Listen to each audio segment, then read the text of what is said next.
Hello, triathlon coach. Hello, triathlete age group for Mike Trolley. Robbie Bruce, how are you? Everything all right over there? Things are good, man. I got Hayden settled down for a nap. Skype, as usual, is making me log in again for the first time in a year and a half. Mm-hmm. Did it do the same thing to you? Not this time. I don't know what it was. It's like you haven't been active in quite a while. I'm like, yeah, as in 3 or 4 days ago. Okay, sure. But yeah, got logged in, and in case you didn't know, this is in fact the Crushing Iron Triathlon podcast with co-host Robbie Bruce. That's me, the coach, and the color commentary, the guy who moves things right on along. Moves it along. Age group, stellar athlete, and above ground pool owner, Mike Trolley. That's me. How are you? How are you, everybody? Just checking in on you. I borrow Bill Burr. Just checking in on you.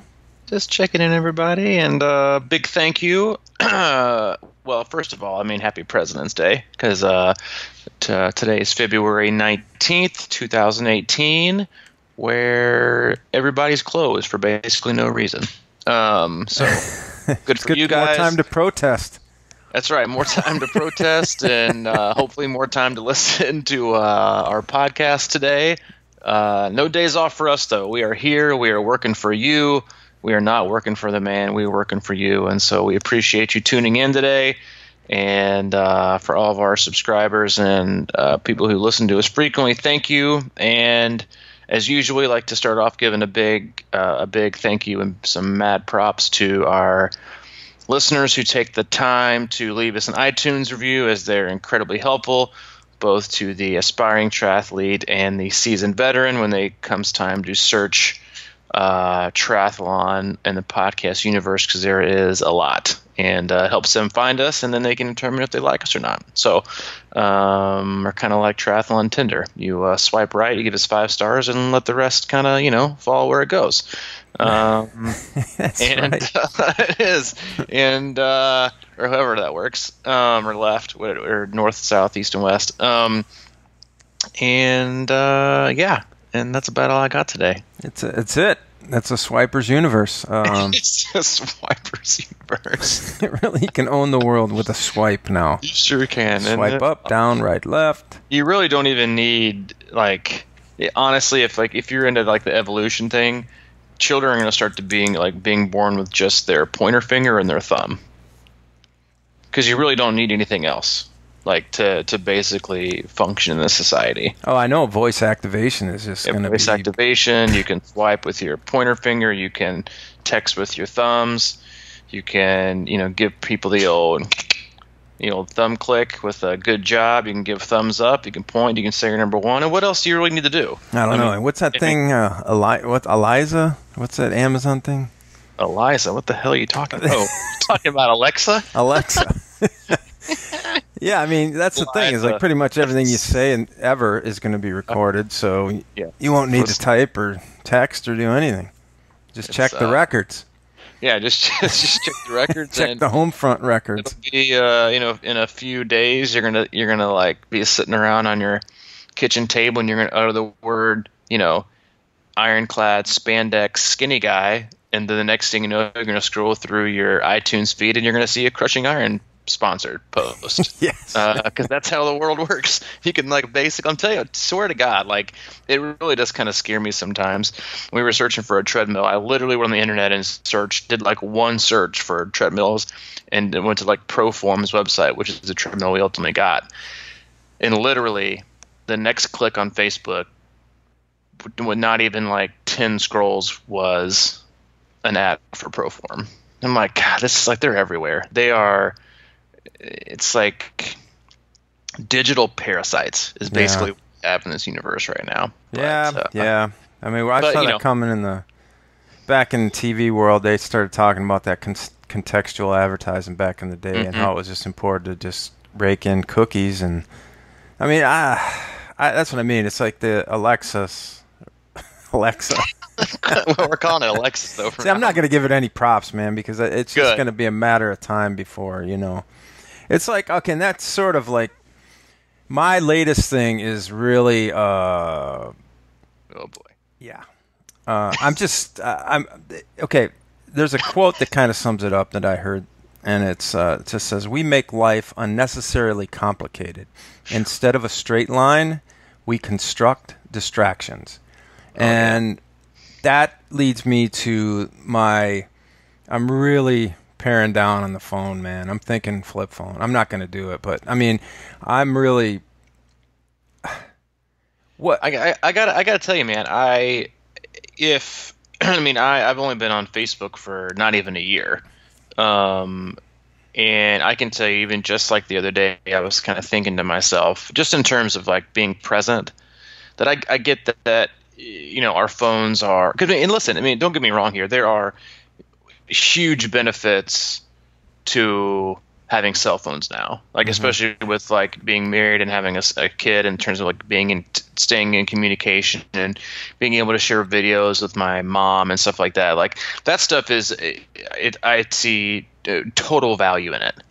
But the habitual part of the cell phone in hand and just picking up to scroll. The other day I was thinking about it, and Allie and I have been really trying to kind of like tone down our phone usage, because a lot of times you're making a choice when you're around people, when you're in an environment, whether you're at home, whether you're around loved ones, whether you're doing whatever it is. If there's something going on around you and you choose to pick up your phone, more oftentimes than not, you're making a conscious choice and a decision that the moment I'm in right now just isn't good enough. Mm-hmm. Yeah. And it really doesn't mean enough to me. Mm-hmm. So I'm gonna pick up my phone. I'm gonna click on the Facebook app. I'm gonna click on Twitter, Instagram, or whatever else there is, and I'm just gonna mindlessly scroll. And then I'm gonna get enraged because I'm gonna read some ridiculous thing. Then I'm gonna make something that makes me like, oh, look at that, or jealous, and like, when the reality was, like, you just, in a lot of instances, outside of like I said, communication, other things, keeping up with business or whatever, you really are making a conscious choice that, the moment that I'm currently in right now just isn't doing it for me. And I'm just going to pick up my phone and basically zone out. And I think it's a conscious choice. It is. It's a total escape. And I think if you put like a background on your phone, every time you picked it up, it said, so right now you're telling me this is more important than the moment you're in. Mm-hmm. And would probably make you think. Even on another level, so somebody emailed me, one of our athletes emailed me the other day and mentioned something I had been talking about on and off over the podcast career, and it's this idea of exercise is supposed to give you energy, not take it away. Mm-hmm. And on how I'm going to bring this around to the phone distraction thing is that, I felt this. I felt a lot of weight. I'm going to New York this week. I'm shooting another street art documentary, and there's been a lot of planning involved and gear purchasing and all kinds of stuff, mental, weighing me down, not to forget anything and whatever. And then you start thinking about when you go onto social media or whatever. What I think it may be one of the most underrated bad parts of this whole thing is that you've heard that the term take care of low-hanging fruit and then move on, so it's just sort of the stuff you need to do with your day. You need to clean your face and feed the baby, and it's not, it's just sort of that stuff that's there you need to take care of before you can kind of move on with a clear conscience into working out or whatever. And you've talked about that. Walk before you can crawl before you can run. Yeah, but you always talk about how it's you want to take care of the family stuff, and then you can run with a clearer conscience and less encumbered with stress or any kind of things. But so that's what I think happens on the phone a lot, is that we go out there and it's almost like it becomes lower low-hanging fruit that kind of fills our brain, whether it's somebody said something and you feel like you want to respond or you should get back to them about it, but it's just sort of this distractive kind of clogging of your subconscious. And I just wonder if that kind of stuff really takes a toll on people and, drives them to caffeine and, everybody's always tired. And then you try and add in, triathlon training on top of that, man. And it can really be a messy predicament, if you're flooding your brain with sort of things that aren't pertinent, but they feel pertinent. And that's the whole thing. It's a perception. Is like, man, I feel like I need to get back to that dude from my high school who said he's gonna be, he needs some favor or something. I haven't talked to him in 30 years, but it's like why, it makes me wonder. Like I get in these spots where I get fatigued, and of course I'm getting older and whatever, and I got to balance that stuff. It's I got to cut out. There's a lot of roads out there, and you got to pick your route. You can't always be going down the side streets, and you can kind of check that out a little bit. But you know what I'm getting at here? I just think that it fills you up with stuff you're not even aware of a lot of times. I wouldn't 100% agree with that. I mean, listen, I think there's definitely a benefit to aspects of social media, but I think, and this is a personal opinion, I think the more and more you rely on it, the more, I don't want to say negativity it brings, but the more, useless consumption in terms of like the filling of your day. And I think, the time of year is hard as well because people do less this time of year. So there's just more time, and that's kind of like I was joking with another athlete of mine a week or two ago. And they're like, how you doing? I was like, good. I was like, I'm this is like the time of year where I like really nurture because I think I'm kind of like a hybrid. I'm an extrovert, but I also really enjoy being an introvert more oftentimes than not. I was like, this time of year is really great for me because I get to really kind of nurture my introvert. We don't have any camps. We don't have any athletes coming in town. We're not going to races. I do 100% of my training totally alone. But then, we're coming up on, 2 months away from camp, and then it's just like people, which I also love. But I think it's that like connection piece when you really kind of get to that. And that's something I've even kind of noticed with myself when I started doing these weekly videos for my athletes is that it has brought a new level of connection. And while they seem to absolutely love it, it's done just as much, if not more, for me in terms of, and yeah, does it go through the phone? Sure. Is it sitting down with them face to face? No. But when you have athletes that don't live close to you, you have athletes that live in another country, it's amazing what even just like a 30-second or like a minute and a half video can do. When you see somebody's face and their facial expressions and hear their voice and put everything together, and it's like, it's as close as you can be with connecting with someone without, sitting down with them. And so I think connection is a huge part of it, but it's the lazy connection that it's kind of like a shot in the arm. It's not a total makeover, which is what sitting down with somebody, and because that, like, sitting down with just a friend or whatever, like you and I, when we sit down and we'll talk for like 2.5, 3 hours sometimes, like that does enough for me for like a whole week, or versus scrolling through Facebook when you can check in on 14,000 people if you want to. Yeah. It doesn't even feel anything because you're back on it 30 minutes later checking again. Yeah. And so that's what I mean. It's different. Your videos, in a way, I mean, you're kind of nurturing your extrovert there a little bit, and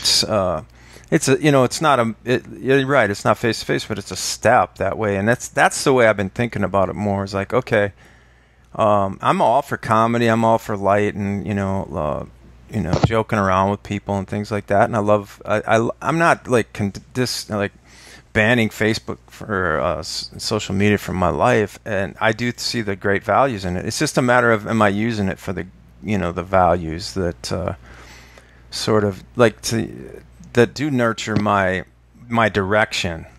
Like if you have a goal, and this is a triathlon podcast, if you have a goal in triathlon and you're afraid of something or you don't understand it, it's good to move in that direction and try and figure it out. Or do you want to get lost in the latest crazy dating scenario on Ironman singles? I mean, that's like debatable. Sometimes it's fun, but you got to ask yourself sometimes if it's going too far. And I think that's what I'm just open about me, because I get into that.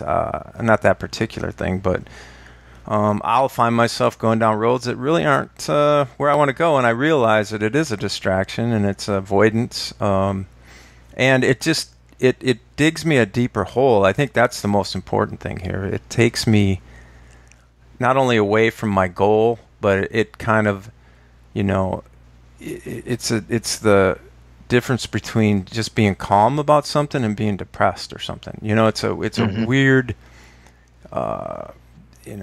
fine line between feeling calm and comfortable with where you're going or really being bummed out. I also think it's sort of an accumulative effect. It takes over time. It can get to me if I'm avoiding stuff, if I'm not learning. Sometimes learning is scary, or it's confusing and it's hard. And what was the other quote I heard that some Edison had? It was like,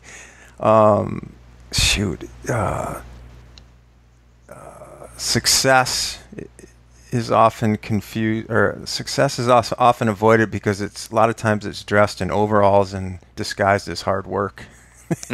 So, I don't know. I've been thinking about that a lot lately, mainly because I've been so tired and fatigued for me, seemingly no apparent reason. You know what I mean? I think that a lot of times people have a hard time figuring out why, their life, they're just always tired. They're on the grind all the time and whatever. And I just think it has a lot to do with those little nuggets of low-hanging fruit that can build up and make it feel like you've got a big weight on your shoulders.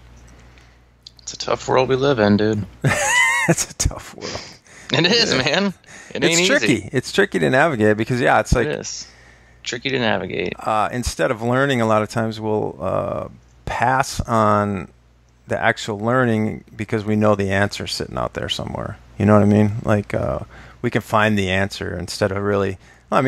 changing your tire. You can go figure out how to change your tire by a YouTube video, but you don't really try and learn it. And then everybody freaks out about it all race, and and I've done that too. Or you just choose not to learn about it in general. Right, and then you know what I mean though? Think about that little example right there. I mean, I've experienced that, going, Jesus, I hope I don't get a flat. That could really screw my whole race. I mean, what kind of a way to race is that? I remember riding at Louisville, and they have this weird, hissing fields. Have you ever experienced that in Louisville? The hissing fields? The hissing fields? Yeah. No, I don't recall the hissing fields.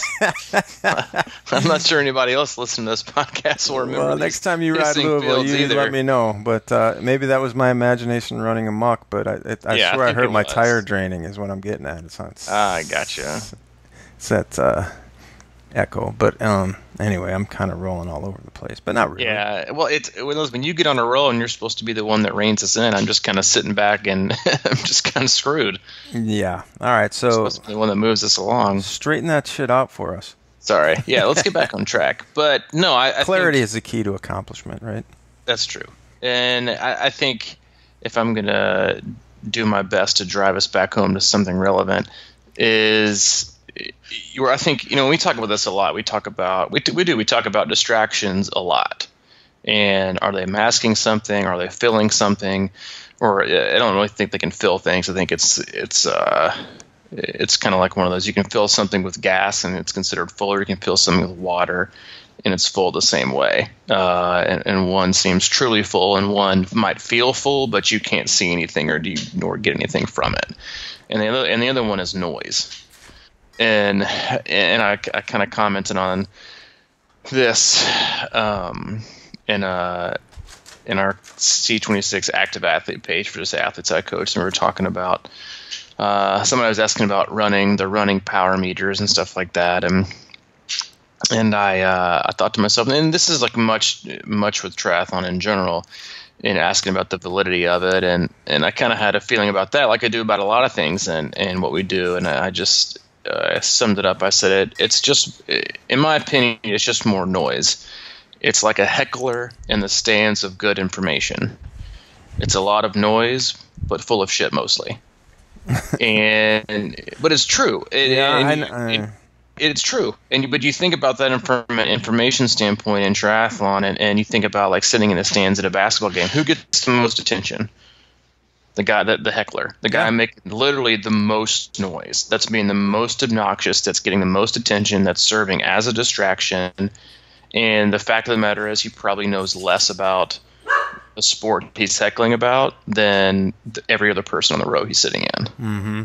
But they get the most attention, and they become a source of distraction. Everybody literally will stare at them and miss the game, and not pay attention. And I think that in triathlon, we talked about this before, is we get in these zones of, we know what the sport's supposed to do for us. We know it's supposed to fill us. We know it's supposed to, like you said, it's supposed to give us energy. Mm-hmm. And when we go into these areas of our training, or how our training is married with life, or how things are, trying to have that really good work-life training balance, when things kind of get off kilter, we immediately don't look at how we can. So let's say you've only got work. You'll say you're single. You got your single life, work, and training. You only have to balance really those three things, and to make sure they're kind of in harmony. Mm-hmm. Obviously it's different if you're married. You've got your wife, your kid, your job, and then training. And when we get anything off kilter, or one seems to be pulling at the other, it's you see it all the time with triathlete teams, and sometimes with athletes I work with, is that their first instinct isn't to balance it and self-correct by just addressing the three that they have. Mm-hmm. It's kind of like looking at a scale, and one is heavier than the other. Well, instead of trying to rearrange the weights you already have, you go grab another one to maybe offset it. So you're just adding more pieces to make things level. And I think we do that oftentimes in training, when our life or our training or our hobby or whatever it is gets out of balance. We go and we make a purchase, or we sign up for a race. Like, we look to, in an odd fashion, we try to look for peace and harmony in adding more chaos or more destruction, and not only saying destruction, but more distraction, I guess, is the best way to put it. And we do that with I need a new helmet, or I need a new bike, or I need new wheels, or maybe this race. And it's well, why don't it's to get them maybe jump started again, And so I think that what you're talking about in terms of noise and how we feel things, it's always to kind of sit back, relax, take a deep breath, and kind of look at what you already have, instead of obsessing about what you don't or what might come in and fix, versus just trying to fix what you have with what you have. Because that's how the problem started. The problem didn't start because you didn't have something. The problem usually happens because you didn't do it the best with what you already have. And that's very, very common, and we're about to get into, I think, end of the year, and then now we're going to get pretty close to what I would call sign-up season, where the weather's about to change, and everybody's going to be outside, and everybody's going to start to feel really, really, really good, and then all of a sudden their race calendar totally changes. Well, but I'm feeling good. I can do this, and what about adding this? What about adding this? Yep. Adding this? What about adding this? I've already had a couple others. What about this marathon? I'm like, well, an athlete, what about doing this half marathon? When is it? Oh, it's 3 weeks before your 70.3. No. It's why? But the closer we get, the more we want to add, and to kind of even things. It's almost like a fear of getting close. like we're almost there. I'm either going to sign up for a race before I do another one, or I'm going to try and do one before this one. We totally jump the gun all the time. And I think that's one of those things that goes back to patience and knowledge and experience, in that sometimes everything you have, or everything that you need, everything that you want, you already have. You're just not using it the best way. Yeah. Or you're not using it in an efficient way, or your time management is poor. Do you need less training? No. Do you need better decision making? Yes. It's the old, I didn't have enough time. No, you just chose to do something else. And a lot of times you're making the best decision. And I compliment my athletes when they say, hey, you know what? Today this was more important than this. Hey, listen, if that's a decision you made and it's a conscious decision, then I 100% support that. Mm-hmm. If it was, you know what, I slept in this morning and I had McDonald's for lunch, I just didn't feel like running, well, yeah, that one's on you. Mm-hmm. Totally different story in terms of setting yourself up for sustainable success. Mm-hmm. Yeah. We look for this, I don't know, the quick dopamine blast or something like that. It can be that. I think about when you say the signing up for a half marathon 3 weeks out from your 70.3, which is like maybe somebody's A race or the one they want to, have been training for, and they want to throw a half marathon right in there before that. I mean, that's kind of like a backdoor sabotage in a way. It's sort of like, I don't know if it means, I'm feeling great, or I want to maybe take the pressure off of that 70.3 because, I just ran a half a few weeks ago, so I really didn't have it today. It's one or the other. And I think that's like I don't think that's what this athlete was doing. I think this athlete was just antsy. Mm-hmm. But it's either a hat hanger or a hat dropper. Mm-hmm. And what I mean by that is when you get to race day, you're already going to have in your excuse. You know what? But I just PR'd 3 weeks ago, so I'm going to just hang my hat on that one. So this just kind of is what it is. Mm-hmm. So you kind of have that excuse. So when you finish and you don't do as well, you can at least say, yeah, I just didn't really have it because 3 weeks ago I PR'd my half marathon. Or it's going to be a hat dropper, and you're going to totally bonk both of them. And then they're gonna be left with the worst of the worst, which is, yeah, I'm just kind of training through this one because of I did this half marathon 3 weeks ago, and then I did this, and they're probably too close together, but I just wanted to get them in. Literally nothing. You accomplished zero. Like that's like the most common thing that I like. Obviously, it aggravates me to like no end as a coach when you see coaches this time of year. And even athletes make excuses for their performances. They get like second place or third place, and instead of saying, yeah, I had a great race today, I just didn't win, they use phrases like, yeah, not bad for an early season hit out. Hit out? Shut up. You just got squashed. you didn't get, it wasn't a hit out. Guess what? It was probably a hit out for your buddy too because it's February, but he smoked you today. Mm-hmm. So don't go in there with like the back door. Yeah, but I didn't really put this out there before the race. That it was like I was kind of dusting the rust off, or this was a hit out.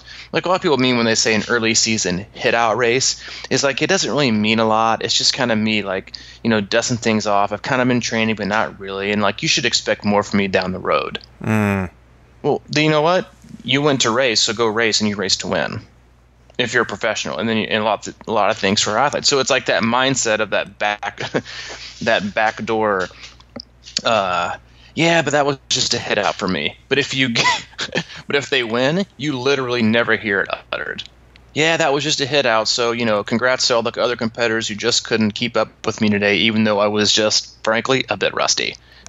They just don't say it. So like there's just this mentality, and it's like a total shift. I don't know if it's like when you get for our regular age group athlete crowd, it's like you get more hours. You start to get more hours in the day. It's like getting to be like, at least here Central Time Zone, it's like getting to be 5:36 and we still got daylight. Mm-hmm. I mean, today it was 60 degrees. I think I'm going to ride my bike outside tomorrow. Like times are changing. Thank God. Yeah. But you go into these races, and we talked about it again like a couple weeks ago, about your next race should be your A race.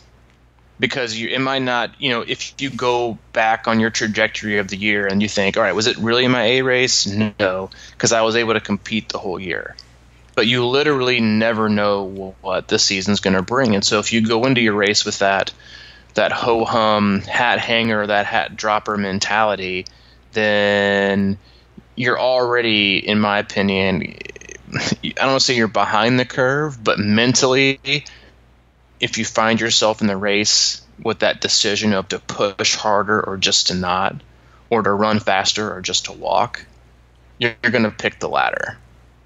Because mentally you've already kind of decided that this wasn't the end-all be-all, so I've already given myself an excuse to sit back and leisurely walk my way into a mediocre effort because it's just this. Yeah. I just feel like I want to throw out a quick disclaimer because I didn't grow up with phones and social media, so I could be an old man Like just like complain, like not complaining as much as just not capable. You know, even around my dad, I seem like a little kid that's like always distracted. I'm sure on my phone, and I'm not like high end on that stuff. So I just wanted to get that out there too. It was eating at you, wasn't it? Yeah, I mean, I don't want to be negative. I'm always talking about. Did you even listen to anything I just said, or were you just sitting there waiting, like eating your brain, thinking, God, I've got to get this out there. People are going to think I'm a phone hater. No, well, I mean, I was just sitting there going, how can I use this hit out thing he's coming up with? How can I work that into my excuse? You can't. It's just a hit out. Yeah. No, man. That opening commentary for you was just an early podcast hit out. Hit out, yeah. I just went out That's what it was. It wasn't the full substance of the day. It was just, a little rust breaker. But what Mike really wants you to know is that he's just old and he's incapable of phone empathy. Yeah, man. And sometimes when I'm tired, I just don't go as far. You know. Well, that's what she said. Oh man. He said. One of the other zinger. Zinger. It's been a while since we had one of those zingers. Speaking of zingers and that kind of thing, before we do finish off the podcast, I do want to say a big thank you to one of our dedicated listeners who somehow found my home address, which I'm not sure I should take that as a compliment or somewhat stalkerish, and sent me a fresh copy of Julie Kenner's Silent Confessions.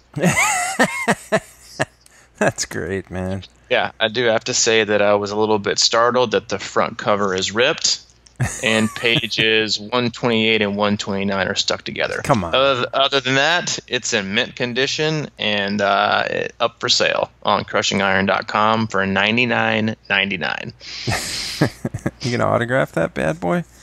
No, it's already been heavily used. But maybe we'll see if Julie Kenner can give it a autograph. We should have her come into camp. Maybe she should be a podcast guest. Podcast guest, that would be good. You want to read it first, or you just want to roll on it? Well, I would say that I did actually find a good use of it. In some of my athlete videos last week, I read a couple excerpts from it. I forgot what podcast that this is all came from, but going, yeah, it's probably in the early 20s or maybe in the teens, but yeah, well, if you're a new listener, go back and scroll through the comments, and I think you'll find something about a random book we covered called Silent Confessions of a Triathlete. Anyway, but let's quickly spin this and get into some. You've got a race coming up in about 48 days or something, 50, 40? Yeah, well, you tried 3 times and failed. 49. 49. Yeah, 49 days. Yeah, 49 days away. And it's a 70.3, I think. Is. Texas, going to Texas. Is this public? Because I know that you were talking about... Yeah. Okay. Yeah, this is public. This is, and I did, if we're doing disclaimers, I posted a interesting video that I saw and then read a little bit about in terms of keeping your goals to yourself. And the science behind it in the video is basically telling someone your goal makes it less likely to happen. While I think that is definitely true in my personal experience and what I would say my professional experience, being that my profession as a coach and seeing with athletes, isn't that it's less likely to happen, is that there is a huge difference in being a goal teller and a goal marketer, where as a goal teller you confide in a couple friends and tell them truly what your actual goal is. I don't consider racing as a goal. It is, but in terms of like the intricacies of what happened within said race, that is what the actual goal is. And I've got 3 races on tap this year that it's public knowledge. It's Texas 70.3, Chattanooga 70.3, Ohio 70.3, and then I have my biggest race of the year that only 2 or 3 people know about, and that's the only people I'm telling. But my ultimate goal in that race, I haven't shared with anybody. But I think there's just a big difference in being a goal teller, where you tell a few people, and then being a goal marketer, where the marketing of said goal and telling people of said goal seems to overshadow and at some points give you a big enough of an excuse to not reach that goal. But yes, that's public knowledge. I like that. A goal marketer. Well, I think what I said was Wes Keene was asking. He said, "Does it count if you're telling your coach asking for a friend?" I said, no. There's a big difference in telling a chosen few than being a quote unquote goal marketer, where having a goal is more important and flashy than the work required to actually reach it. Oh, okay. So you can tell your coach. Yeah, you can tell your coach. It's a need-to-know basis. Yeah, I mean, you should know. One or two people need to know. Yeah, but yeah, they always tell me. I always know. But yeah, I think that's there's in triathlons full of them. To be honest with you, goal marketers, where I don't really want to work a lot, or I can say I'm training for, this race or that. I'm training for an Ironman, which is a deal in itself, but it's not really until you actually do the training that's required to get in the work that's required to do the race that you're telling people you're going to do. And so, yeah, I think in a lot of things in life, there's a goal. You're goal marketers. You're all about the goal and all about the process, but you're never about actually getting there or doing it. But yeah, it's probably a podcast for a different day.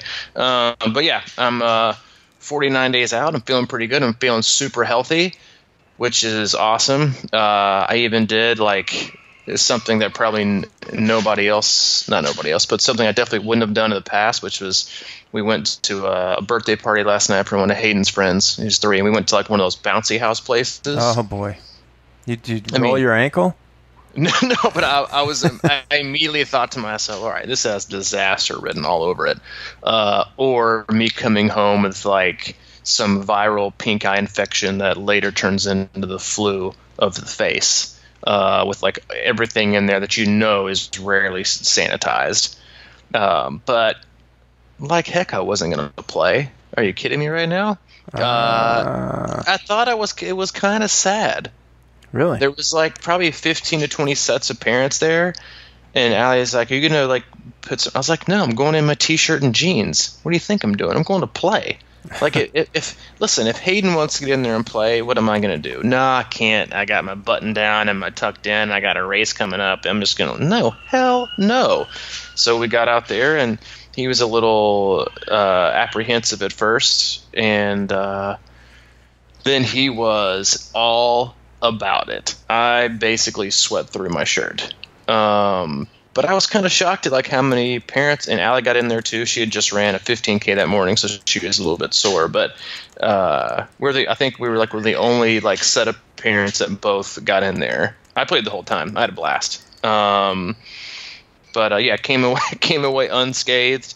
I think it's a little too soon to say if I got sick or not from it, because it's only been not even 24 hours yet. But we had a blast. Hayden had a just superb time, and I wouldn't have missed it and not done it for the world. But yeah, tomorrow starts a little bump up in the action in terms of 70.3 specific training. I haven't done a long ride over an hour and a half. Just been doing really hard stuff. But next week is a little jump up. It's some more race specific action, and we are counting down. It'll be here before you know it. It finally seems I texted you today. It finally seems close. Yeah, 50 days, 49 days. So it's 7 weeks. 7 weeks. So 6 weeks of training, really, because of the taper week. But when you say it like that, it doesn't seem like that much at all. So, but yeah, I feel good. I'm looking for some more specific, race specific stuff. So. Kind of get an idea of where I'll be on the bike and then where I'll be on the run and the swim as well. So, be interesting. Mm-hmm. Are you going to start? Well, you said you might be riding outside. Are you going to start doing just longer rides in general? Or are you going to be kind of longer ride? Yeah, 2 longer rides in the week, but all with some 70.3 efforts in the middle, just to kind of see how my body's responding, see how high I can push it, in terms of what we've talked about before, in terms of functional threshold power, and can you hold it at 0.85, percent, or can you hold it at 0.8 and still be able to recover well and run well off the bike? Those are two very different numbers. Or is it going to be even less than that? So now is the time where I need to find out, can I, has the work I've done, is that going to get me X, Y, or Z, or is it going to get me, a little bit lower than where I might want to be? But I got to find out the reality of that situation now. Sounds like Hayden wants to go back to the bounce house. Yeah, he is. He just woke up from his nap and he's ready to eat, I imagine. Or he's not. He's become incredibly picky, so he's maybe not really sure what he wants to eat. That's probably the problem. He's all about fruit, and that can be a great thing, but sometimes too much fruit is a bad thing. So. Oh, he's over-fruiting it. Yeah, he can't be over-fruiting it. But yeah, I'm feeling good, ready to kind of zone in and get ready to race and kick off the year with a bang. You going to be doing any bricks here in the next? How's that looking for you? Bricks? What do you call those off-the-bike runs? Yeah, I mean, I may do a couple, but I won't. I definitely won't. I definitely won't be doing any runs straight off the bike. No, not a huge fan. I may do some runs before the bike, but that's about it. I'm not a huge fan of running off the bike, just because it can do way too much damage, and you're really just putting too much hurting on. It's hard to recover from. So, all right, man. Want to wrap it up so you can get it? Here, hold on 1 second. Let me just pause it for a second. Listen, man, the guy wanted cheese. I guess. The guy wanted cheese. But no, in all seriousness, in terms of training, it's one of the biggest factors in racing well and racing fast in 70.3 is how high of a intensity factor, which is basically like the percentage of your functional threshold power you can hold, and that could be anywhere from as low as 0.65, to as high as I've seen some people hold as high as like 0.85 or 0.9, which is really high. But we talked about this before on previous podcasts, is that the more power you can push and the more you can hold it at that high level, you can do that because you're now going to be out there a substantially less amount of time than the other person. So like a guy that might be out on the bike course for a 2:15, which is a really fast bike split, can probably get away with holding a 0.8 or a 0.85 because he's only going to be out there for 2:15 versus, the other triathlete who may be out there for 3:30 to 3:45. Well, there's no way you're going to want to hold a 0.8 or even a 0.85 for that long because you're not going to be able to run well. Mm-hmm. And so you kind of find that ebb and flow. And so I definitely won't do any bricks in terms of biking right off or running right off the bike. I'll either run before or run maybe 3 to 4 hours afterwards on a soft surface like the treadmill, just to kind of get some extra volume in, but not to where I'm like crushing myself on pavement and trying to ruin myself for the next day, because that's usually what bricks do. It will ruin yourself for the next day. Well, that's good info, man. On occasion, we occasionally put out good info, and on occasions we just talk about how much we hate cell phones. We talk about how much children can scream, and how thankful we are for your iTunes reviews. See? He wants some cheese, man. Just give him some cheese. He must have woke up from his nap early. Allie just got home, and so it's listen. As with the rest of us, and especially the young kids and the old kids alike, when you wake up from an early nap, you're really not a happy camper. Crank. Crankosaurus, which sucks because we rode his bike pretty hard before he took a nap. So I'm not sure what's ruined him. I do actually got to share a funny story real quick, because even though he's pissed off right now, he was pissed off earlier too. But he loves riding his bike, mm-hmm. and we've already kind of instilled with him at an early age that you've got to wear your helmet. So he'll walk up to us and he'll ask like, "Hey, hat," which means put his helmet on, and then he'll ask to ride. And he wants to get in his little radio flyer bike and have us push him around, and he just absolutely loves it, which I love. But earlier he needed his diaper change, and so I ran upstairs to change his diaper, but he just had to keep his bike helmet on. And so she went upstairs and changed his diaper, and then he had, for some reason, like an epic meltdown during his diaper change and didn't want his diaper on. So I brought him downstairs, and for about 2 or 3 minutes he was literally running around our downstairs butt naked with just his bike helmet on, screaming at the top of his lungs. He was so mad. It was pretty. We took a couple pictures that we won't share, obviously, because we'll get arrested or have like nothing good comes from that. But it was pretty funny, and he's usually pretty happy, and but he's not right now. So I'm gonna go give him some good dad love. Maybe put him in his bike, and. But hey, that's what keeps this podcast real and authentic.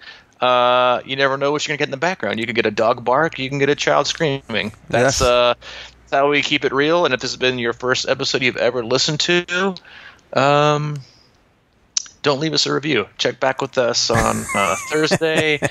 No, I'm just kidding. Hey, this is how we go. This is how we roll. Things happen, and you know what? That's what makes it unscripted and usually sincere and full of good information, which I hope you got from this podcast. Yes. Crushing Iron podcast, camps, coaching. Check it all out at crushingiron.com. Everything you need is there to find out what you need to know about us. And we have 140 podcasts or something like that now. So feel free to dig around in the archives and find some. 99% of them don't have dogs barking or kids screaming bloody murder. Yeah, but that's right. But hey, that's us. That's normal us, guys. Because I guarantee you, someone right now is listening to this podcast and either has a dog barking in their own background or has put their earphones in because they don't want to hear their own children screaming. So hey, this one is for you. It's for you. Is for you. All right, we'll be coming to you Thursday, probably from New York City. So that's it. New York, C26 in the city. Mike Terali coming to you live. Yep, Safe travels tomorrow. And keep an eye on my Instagram feed. Oh, I will. I'll be glued, especially after the cell phone bashing you just had. I know. Maybe I'll have an awakening. I don't know. Yeah, we'll see. Who knows? All right, buddy. Talk to you later, man. See you. Thanks for listening.